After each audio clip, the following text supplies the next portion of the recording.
Joining us is Trisha Morton-Thomas, creator, writer and one of the stars of 8MMM, all the way from Alice Springs. Thank you for making that trip. Hi, Trish. Oh, no, you're most welcome. It's nice to be here. Tell me, how did the series originate?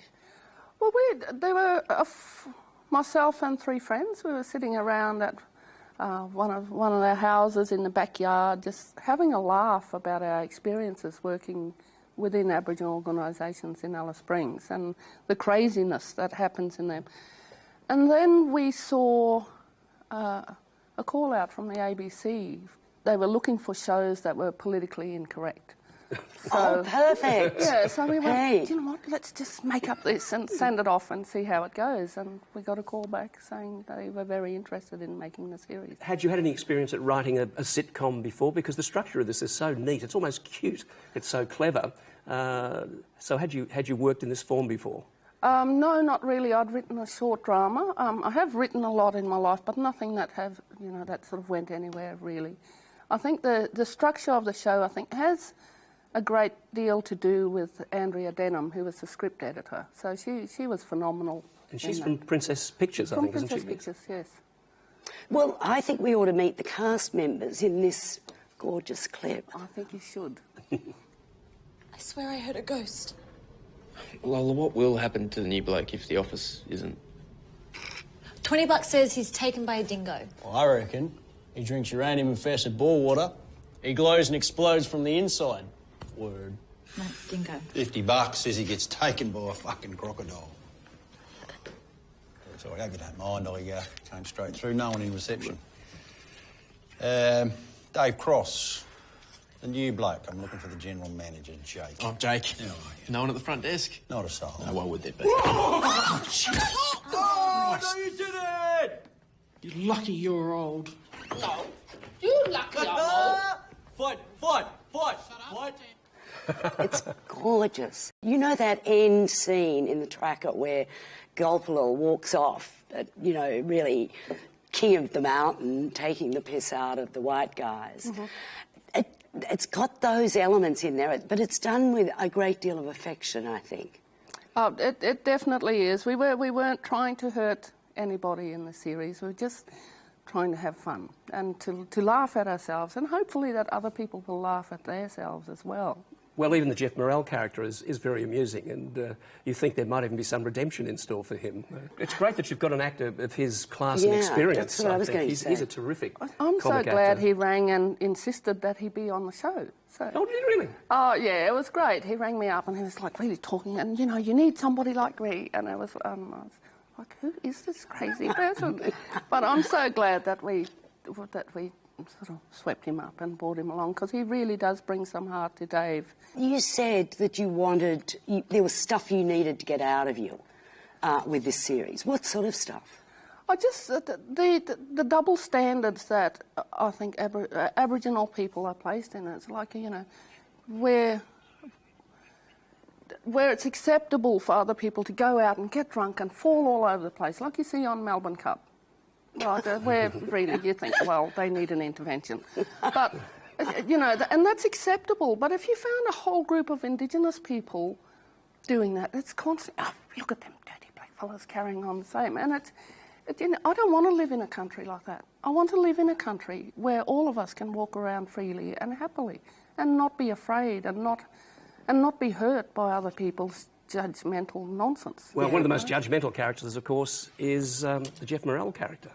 He's also my favourite character. I only took this job on to tide me over until the ABC position became available. I thought it was going to be easy money, but you should see what I've got to deal with here. I've been here half a day.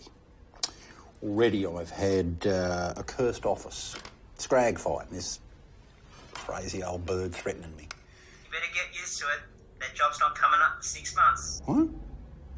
What am I going to do here for 6 months? I don't think these Aborigines can be trained. Aboriginal people don't like being called Aborigines. Yeah, whatever. Tomatoes. I am Aboriginal. The job will be advertised online. Good afternoon, Dave. Right, my mistake. I was thinking you was a chink. 6 fucking months, shit. other thing about it is the language in it. Every second word is F. Yes, we try to get Jeff to settle down a bit on it, but... Was Jeff ad-libbing a little bit? Oh, there were a few moments. In the show, I mean, real issues are addressed as well. You know, I mean, not just social issues, but, you know, living issues. Like this scene with Sherry Sevens. What's your mum looking at? You got eyes? Gideon's house is falling down. Point your cameras over there, not at her big fat head. Gideon and Petunia have no water and you build a driveway. Babies are getting sliced up on broken pipes and you'll probably just blame it on child abuse. You've renovated my house and I have no drain hole. Which department fixes the fucking drain holes?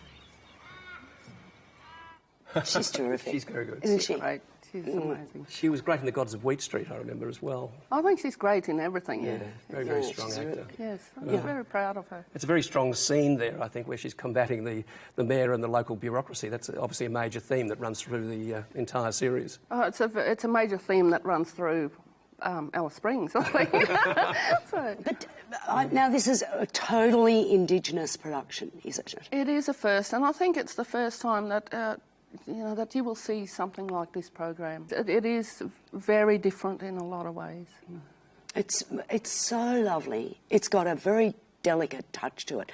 And the thing that interests me is, okay, you know, this is real life and it's funny, but writing comedy, that leap to actually putting it in a screenplay is not so easy. Yes, so I discovered after a while. It was 3 years developing the scripts, and part of the hardship in developing the script was that we were working with two very different cultures, so it was almost like in real life, we were sitting in 8MMM as we were writing 8MMM, just not understanding each other's cultures and what could be offensive and what isn't offensive, and I'm sure there's going to be I'm going to cop a lot of flack for this comedy, I know it. Are you? There's going to be people, that we're going to have the 3Ms jumping up and down because they will recognise themselves and they're going to come in pointing, and I know I'm going to cop a lot of flack from the Indigenous community, well, from some parts of the Indigenous community. But, you expect that when you're making film and television because it's, what film and television should be is you should be expressing and you should be making social comments and, Yes. that's what it should be for. Trish, thank you very much for coming down and joining us, coming all the way from Alice Springs. And let's take a look at a scene to finish with, which shows the clash of cultures in such a wonderfully comic way. Yeah. Look out for me.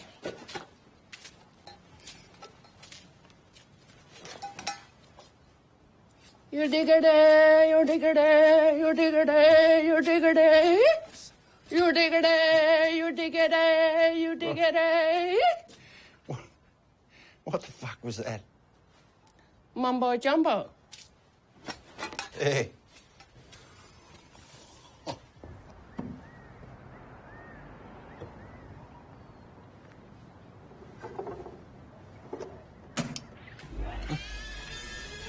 Huh?